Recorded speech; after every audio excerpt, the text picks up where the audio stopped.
Hello.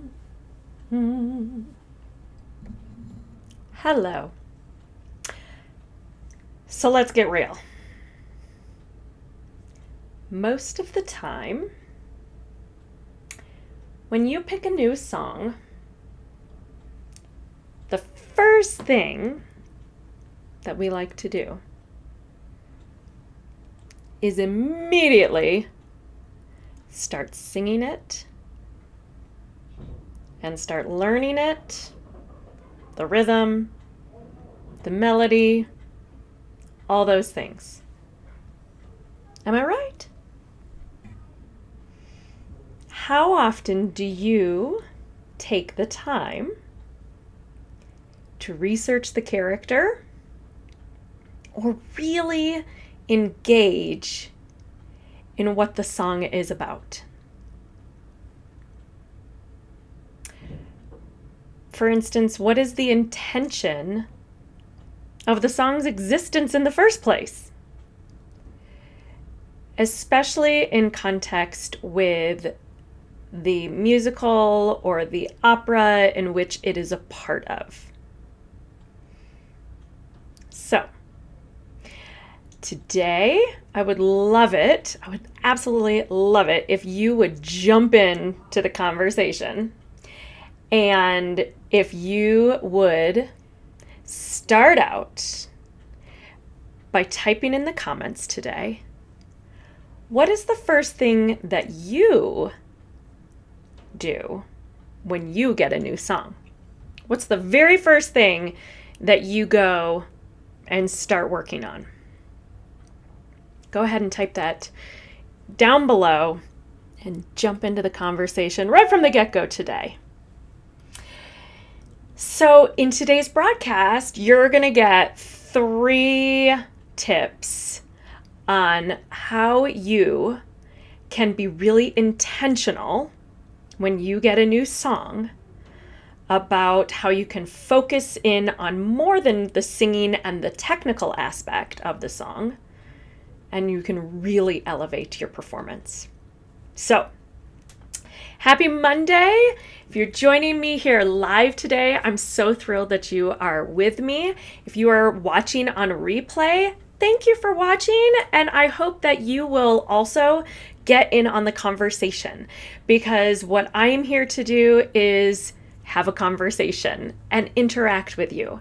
So I love it when you are a part of this conversation, and so I'm hoping that you will jump in and join me today, whether live or on the replay, and be in on the conversation.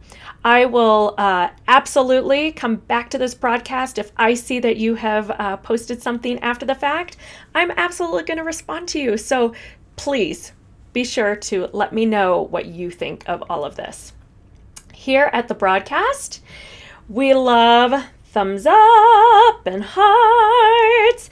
And here's why. Because Facebook loves those things, and that means that it gets out to all of the people. It gets more reach, and so that's the whole thing.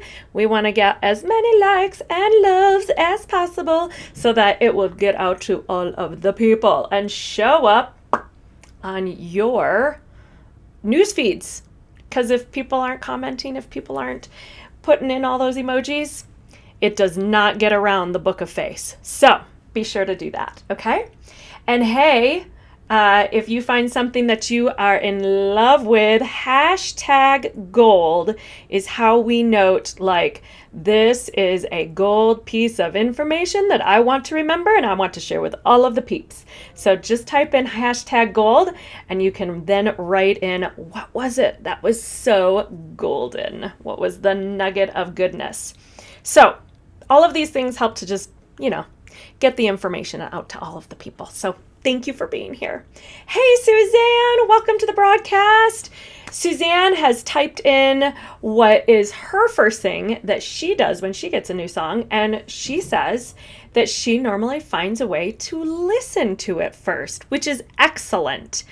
Now, I'm curious, as you're listening to it, Suzanne, what is the information that you're trying to gain as you listen to it?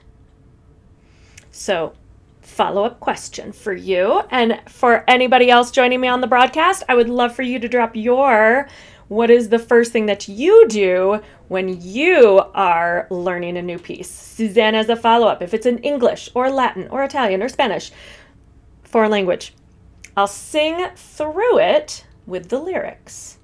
If it's in French or German, I need more work and help on those, and I'll sing it through on La. So it sounds like listening first and then trying to sing it through.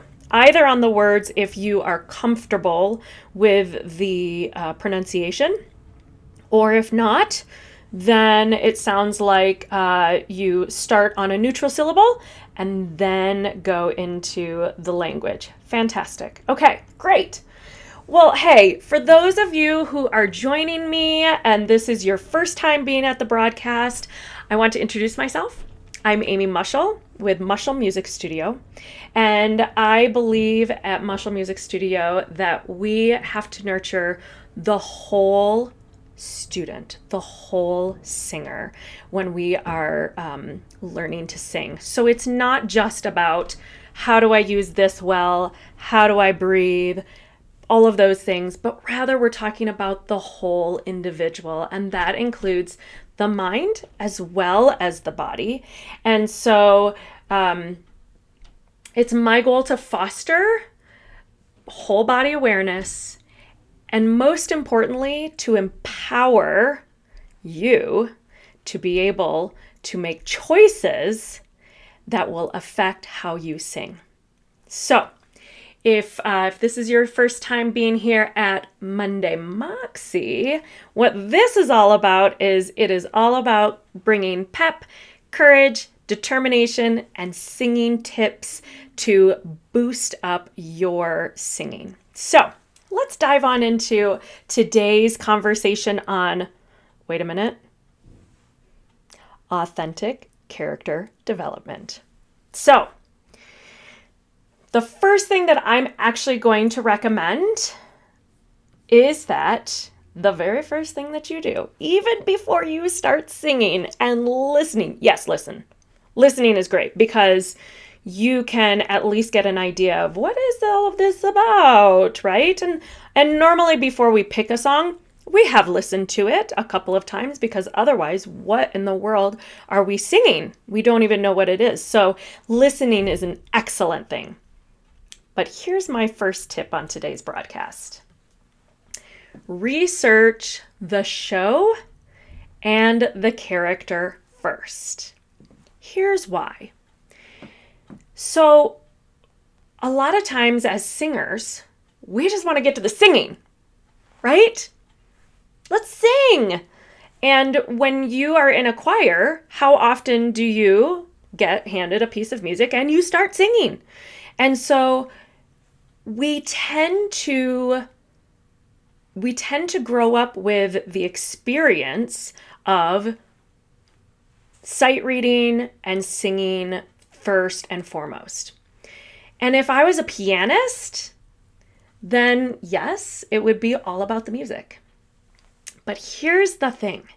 As a singer, we have to honor what we're singing about, and we have to honor either the show that it's coming from, or the character that's singing it, or if it's an art song or a liturgical text, we need to honor the words. So if we aren't taking the time to actually research those things, then we're not going to be honoring them. And here's the reason why I want to say put it first.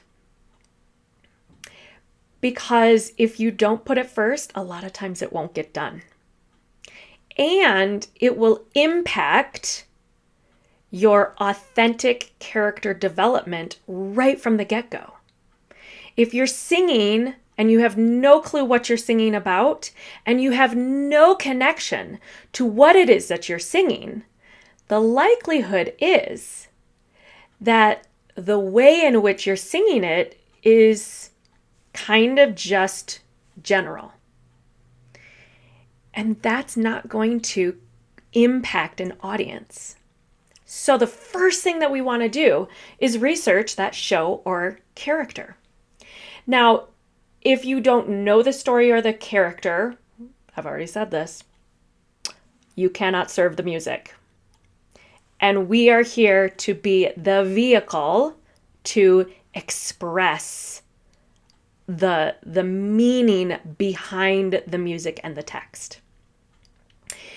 Is it based on a real person or real events that actually took place, historical events? If so, you need to know about those things. You need to know about that person in real life so that you can be authentic. Is it based on a play or a movie or a book? If it is, watch it, read it. Go see if you can find the actual play and read the play, or watch it if there's a video of it. We are so lucky today to have so much available at our fingertips. Let me just say, when I was a kid, there just was not access to all of this stuff, right? Now we have access to so much of the original text, the movies, books, right here. We don't have to go to a library most of the time. We can find them online, a lot of it. And so it's all available to you. And hey, if you need to go to the library, kudos to you. Support your local library and go and find that book. Go and find that play and look it up. Here's the thing. When you do the research and you start to understand the show and the character, that's going to help influence, or let me back up for a second. The next question to ask yourself is, how does this information influence your motivations and your reactions throughout the piece that you are singing and performing? And with that influence, that's how you're going to make it authentic, as opposed to, again, just kind of this generality. Some examples of historical shows or things that are based on either real events, books, plays, etc. West Side Story. West Side Story was based on the play Romeo and Juliet, right? And so you can go back and you can read what was the original like? And what motivated all of those characters to make all of their choices? And then how did Leonard Bernstein and Stephen Sondheim recreate it and tell it from a very fresh perspective, which happened to be really timely in a lot of what it was based on when it was written back in the 50s or 60s. I don't have the exact date in my head. Hamilton. We all love Hamilton, right? Hamilton is obviously based on a real person and a whole slew of real people. So what do you know about those real people? You can read the book. It was based on Ron Chernow's biography of Hamilton. You can read through that book. There's so much depth and information available. And when the original Broadway cast was developing their characters and the show, they went as a cast to various places. I remember seeing in one of the documentaries that David Diggs went to Monticello, I think it was Monticello, to see Jefferson's home. It was Monticello Jefferson's, or was that Washington's home? I could be wrong. Anyways, but you know what I mean.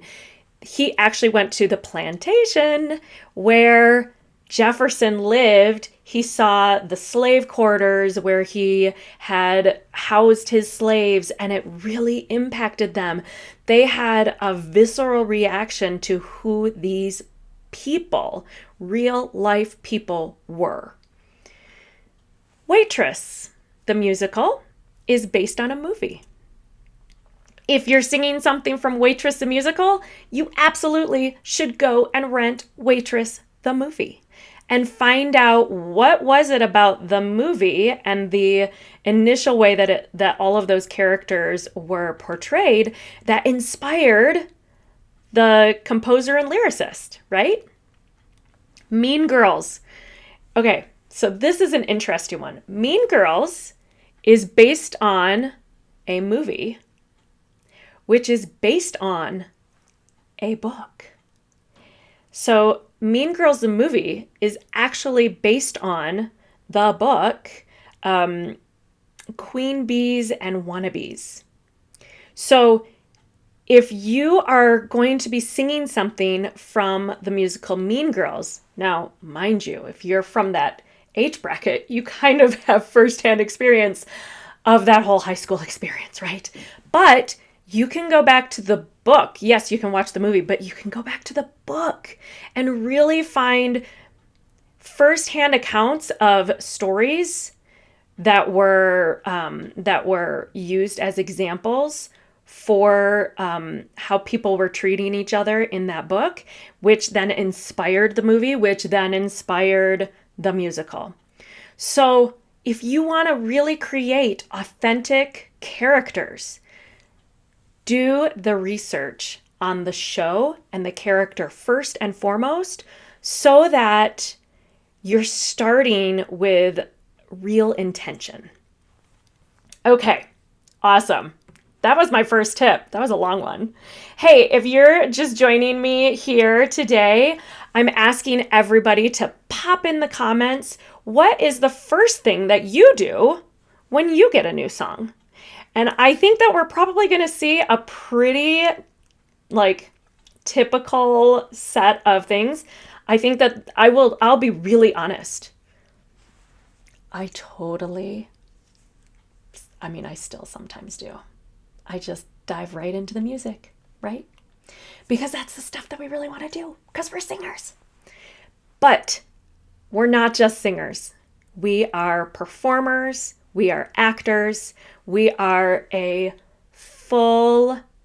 the full performance, right? We're bringing this very full, lively performance. Okay, so Suzanne says that she typically will do some research, but maybe it's not the first thing that you do. I would be curious, and you're not going to have any answers today, that's okay. But I would be curious how it would change your process, Suzanne, if you did some research first before you started getting into the music, and how that would impact your learning process.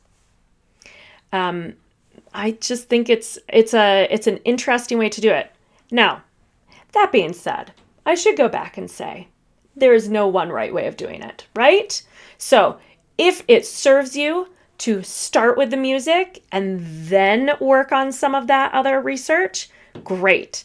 I'm just suggesting that if you start with the research, then right from the get-go, you have a clearer picture of what you need to do, how you're going to learn it, where your breath's going to go, all of those things. What is the nuance, going back to last week, what is the nuance in the different color choices that you would choose in order to portray this information? And how do you have to go back and relearn a piece if you're not starting this way? Things to consider, right? All right, so continuing on. My second tip for today in how to create an authentic character is research the composer and lyricist. I know you're like, more research? Really? Here's the thing. I just did this recently. When I started a new piece, and I started looking at the composer and the lyricist. And this particular one, it happened to be kind of an old, like, it was kind of an old song, right? So when I started looking at the composer and the lyricist, there wasn't a whole lot of information. There was some information, but there wasn't a whole lot, and that's okay. If you can get some basic information, here's what you're really looking for in this research. Why was this story important enough to the lyricist and the composer to create it in the first place?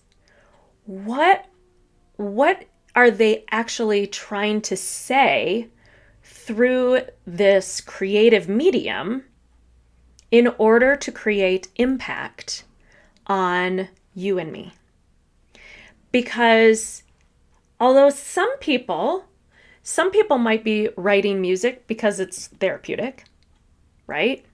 Some people may be writing music because, hey, guess what? Bach had to make up new music every week for his church services, right? So his library of music is huge. Now, most of the lyrics came from the liturgy. So that was very specific in how he was trying to lift up liturgical meaning. So, and if you're really talking about any kind of musical theater, or especially a lot of art songs, they may be using a current poet.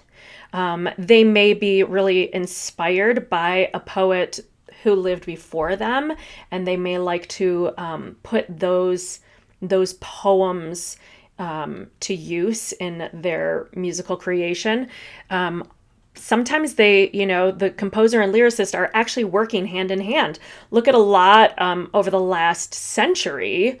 Composers and lyricists often work hand in hand, side by side, like Elton John, and I don't know his lyricist's name, but he has a lyricist that he works with or worked with most of the time, and they had a very close relationship. And so how did that relationship impact the music that they created? And what was it that they were trying to say? We oftentimes forget that music is the vehicle for expression. And so it's really digging into what are they trying to express. Because here's the thing, like, nobody's going to put that much time and effort into a project if they don't really care about what they're talking about, if they don't really care about the message. I know that when Mean Girls the musical was being created, the creative team spent like 6 years developing that musical. And it's really a commentary on how people treat each other, right? And how we can, and how that impacts other people, right? And so it's really thinking in terms of how can we impact people today to be kinder to one another, right? And oftentimes it can be a social commentary. Something that they might be saying may in fact be social commentary. Yes, Suzanne, Gilbert and Sullivan couldn't stand each other, right? So how does that impact them? And yet they were able to create all of this stuff, right? And part of that was because they worked for a theater and they had a theater troupe and they had to create these things. Now, interestingly enough, Gilbert and Sullivan also, like, they did a lot of social commentary. Oh my gosh, so much social commentary on 19th century England. And like the Mikado is all about their social commentary on classism. And although it's set in a fictitious Asian country, it's actually all about the classism in England in the 19th century. So, but you're right. Like, if they absolutely hated each other, that's also kind of an important thing to just think about. I mean, it's just an interesting thing. How did that impact how they worked? And did that impact the fact that they had a recipe? Gilbert and Sullivan had a recipe for how they wrote almost all of their shows, and they all followed the same recipe with different characters, different commentary on what was happening socially. It might explain why yes, oh my gosh, see? Why their works were so formulaic. Perfect. You had typed that in before I'd even said it, or as I was saying, it was perfect. Exactly. So, oh, I love this, Suzanne. I'm going to get rid of this. I love that you said, I'm just going to put this up here. I feel like I need to see how the song sits in my voice and see if I even like it before I put time into the research. And that might be true. I would be interested, just like you said. Would it impact you? Like, would you actually find that you were really excited about the piece, or maybe you're turned off by the piece while you're doing the research, and maybe that would impact whether or not you even want to spend the time learning the notes and the rhythms. I would say, going back to the idea of I want to see how it sits in my voice, that's really something that if you're working with a voice instructor, they can really help guide you in choosing music that will sit well in your voice. And also, they can also help you in terms of thinking about character and thinking about who are you and what is the essence of who you are. And so the characters that you might be interested in playing, or the stories that you might be interested in telling, if you work on some of that kind of information prior to choosing music, then you're not just choosing music because it vocally might suit you, but character-wise, it might not suit you. So these are different, there's lots of different aspects to why we choose specific music. And there's so much music out there that we could try a ton of different pieces that might not fit us vocally or character-wise, and then we might really, just waste a lot of time in that learning process only to find out, I have no interest in telling this story, or I have no interest in sharing or learning this piece because it doesn't speak to me, and I have nothing to add to the conversation because it's like about an extrovert and I'm a super introvert, right? So thinking in terms of how do you serve the music, it's really important to know some of those things about yourself too, which we can also talk about in another one. Understanding the piece better might help me like it better. Exactly right. All right, you guys, I'm just going to take a pause here for a quick second and just say that if you are joining me live here on the broadcast, I would love for you to get in on the conversation. I would love for you to drop in the comments, what is the first thing that you do when you get a new song? Because what we're talking today is some of the very first things that you can do in order to create an authentic character. And what we're really talking about at the very beginning are things like researching the show and the character so that you know what those things are about and what your character is about and how that is going to color your voice and what vocal palettes you're going to choose based on the show and the character. My second tip was to research the composer and the lyricist. Find out what was happening in their time period. So I never quite got to this, but well, actually, I'll talk about it next. I'll talk about it next. See, I always get ahead of myself. Because here's my third tip. And I hate to say it, but it's more research. More research. Here's the last thing for you to research before you start singing. The last thing is research the social climate and the culture based on, now this could be twofold. It could be based on the composer and the lyricist. This would go back to, Suzanne, what you were talking about in Gilbert and Sullivan. Gilbert and Sullivan lived in England in the 19th century, and their works were all related to their social climate and English culture in the 19th century.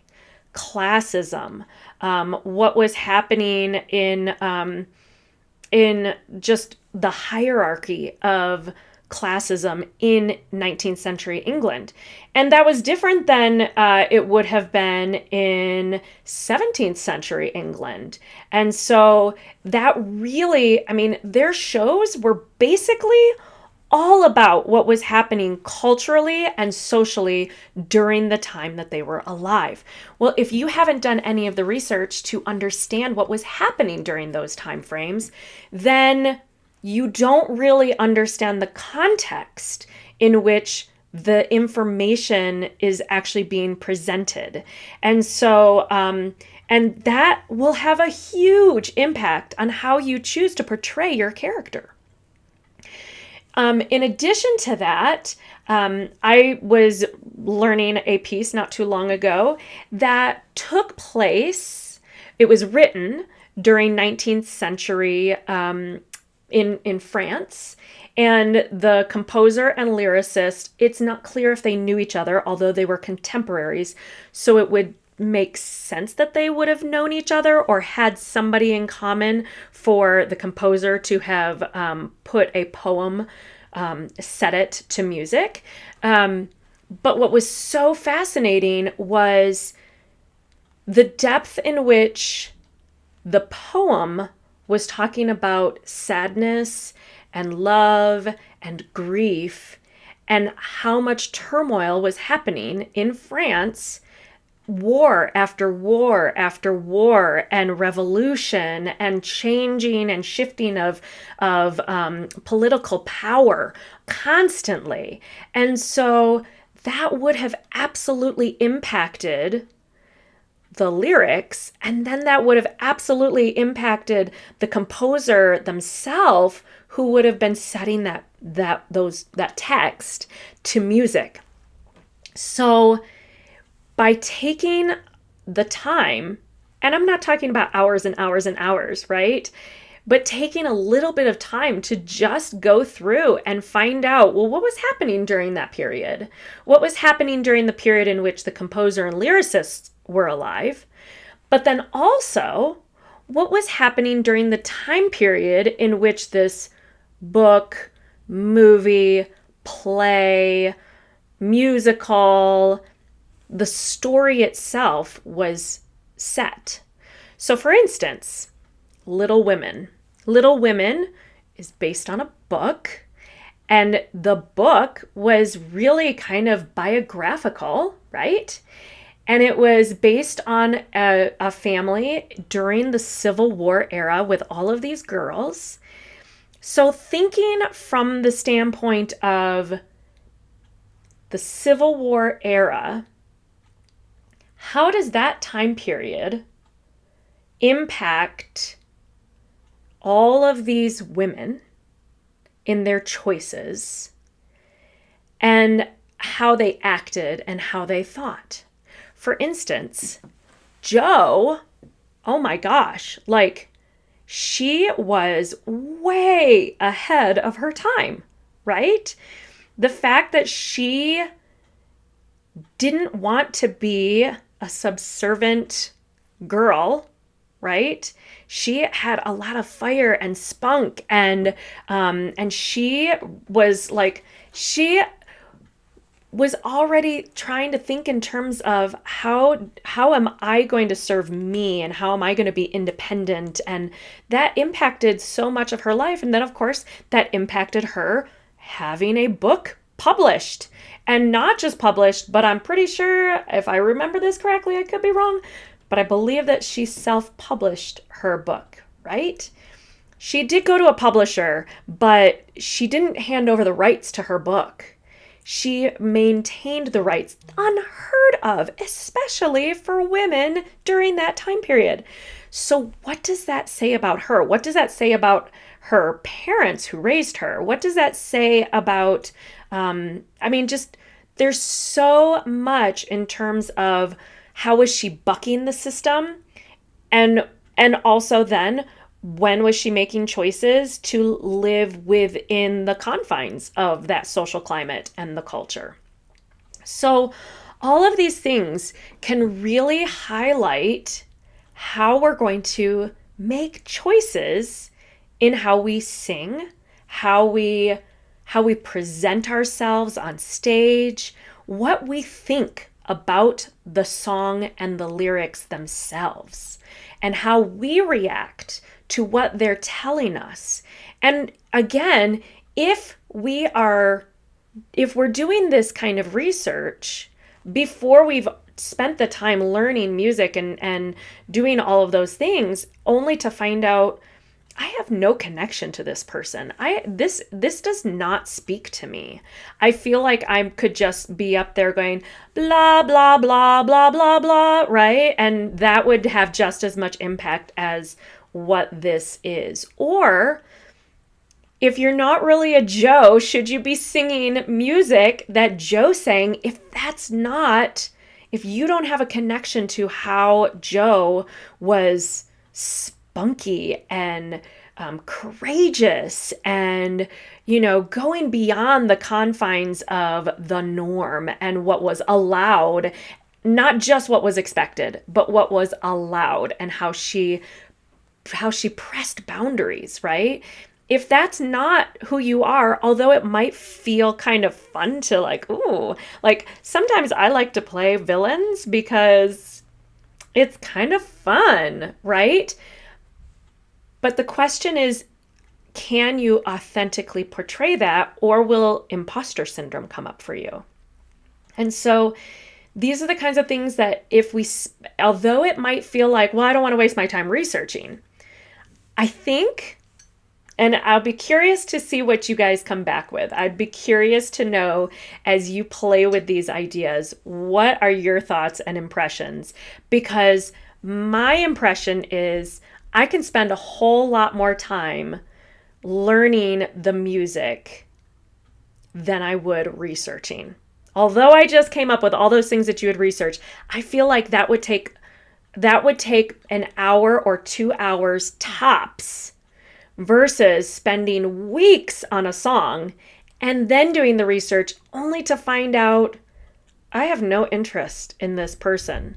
I like the melody, but I don't like the person, what they're saying does not have any relation to me. I can't relate to it, and I feel like an imposter singing this. To me, I can spend so much more time working on the music than I would on the research. So that's why I think that doing the research in advance, it will actually save you a ton of time in the long run, because then you really feel connected to the piece. And if you feel connected to the piece during the learning process, then every time you get frustrated about a run, or every time you get frustrated with your breath, or every time you get frustrated with some sort of technical thing that's not working right, you can remind yourself that it's worth it, that you really know that you can work through those things and it will help you to persist, as opposed to going through all of that frustration only to then do the research and go, why did I waste all of this time and frustration and effort only to find that I don't have any interest in bringing this to anybody in the audience. And if you don't have any interest in bringing it to the audience, what is the audience? How are they going to receive it? Hey, George! Welcome to the broadcast. I'm so glad that you're here and that you are bringing forth your thoughts. Consider your audience. Yes. Why are these people gathered together? Church, elementary school, senior citizens, music majors, farmers, etc. Try to relate your performance to your audience. Absolutely. That's like down the road, where I'm just talking about the like real basics, but absolutely, if you are not focused on how you're connecting with your audience, then absolutely you are not going to connect in any way. And then that performance will fall really flat, right? So there's a lot. Here's the other thing. When we do all of this research, then we can actually have a conversation with our audience. Let me tell you about this piece. Let me share with you how it has impacted me. Let me share with you why it is important to me that I am performing this for all of you and sharing this with you, right? So you can even have all of that information to then be able to relay to your audience. But from step one, it is going to impact how you learn and how you sing the song from the very beginning.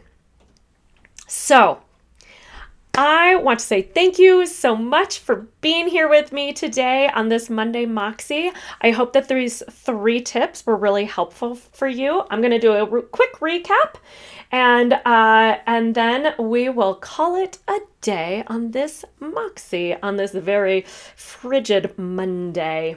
All right, so hi, I'm Amy Mushel. If this is your first time joining, this is Monday Moxie. And here at Monday Moxie, we are delivering musical tips, pep, courage, and know-how for singers and studio owners so that you can really up your game in learning music, teaching music, all of those things.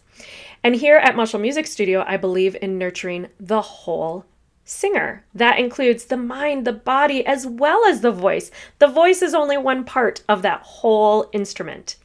Today, we were talking about how to create an authentic character and how to develop that character. And the first thing that we were doing, if you haven't done it yet, is share what is the first thing that you typically do when you get a new song. Because we typically all have our own learning process, and there's nothing to say that that is wrong. I'm just presenting other options today. So one of the other options, one of the tips that I have for starting your process of learning a new song is to research the show and the character. How are you going to portray them? Do you feel a connection to them? Who were they? If they were real people, knowing who they were in history and how they impacted history, knowing what events happened, and all of that information will help you to have a very clear picture of what that character will be as you develop that character and all of the choices that you will make while you are singing. In addition to the show and the character, research the composer and the lyricist. A lot of times we don't take the time to do this part. We think, oh, if I just go ahead and I know about my show kind of in general and I get an idea of what my character is talking about because of the lyrics in the song, then that's good enough. Well, here's the thing. A composer and a lyricist would have written all of that for a reason. They would have had either, it would have been connected to them personally or to their own imagination or to what was happening around them. And so how they lived, how they worked, all of that will give you really good information around, again, the show and the character and how that's going to impact your performance. And finally, my third tip today in how to create authentic character development is to research social climate and the culture in which either the events of the show were taking place or what was happening during the time frame of that composer and lyricist's life, because that will absolutely color the characters that they wrote. It will character the show itself. Think of Rodgers and Hammerstein. They had, I'm going to question myself now. At least one of them was Jewish. And they were alive during this whole period where there was racism, where there were biases, where think of South Pacific, and how what they wrote was all about what was happening socially during those wartime periods and how people had biases based on those. So many of the stories that we might think of as old-fashioned, they are social commentaries. So what's happening politically during the times that those things were being created, right? This will impact all of the choices that you make on how you deliver it. And as George said, how you will connect with your audience and really make an impression. So I hope that this gives you some things to just kind of think about, and new ways to play with learning music, and how we can come into our music through a different vehicle rather than just singing just to sing, but rather really thinking in terms of going deep into the music, deep into the character, and deep into the meaning of what you are trying to communicate to your audience. So thank you so much for connecting with me here today on Monday Moxie. I so appreciate you being here live and watching on the replay. And once again, I hope that you will come back next Monday. I will be here at 10 a.m. Mountain Standard Time right here on Facebook Live. So you can join me then. And always feel free to drop any other thoughts as you continue to explore these things at your leisure at home. Feel free to come back to the broadcast and drop notes on how this has impacted your learning and how you're using it. And in the meantime, stay mindful and be curious and stay warm wherever you are. All right, I'll see you next week. Bye.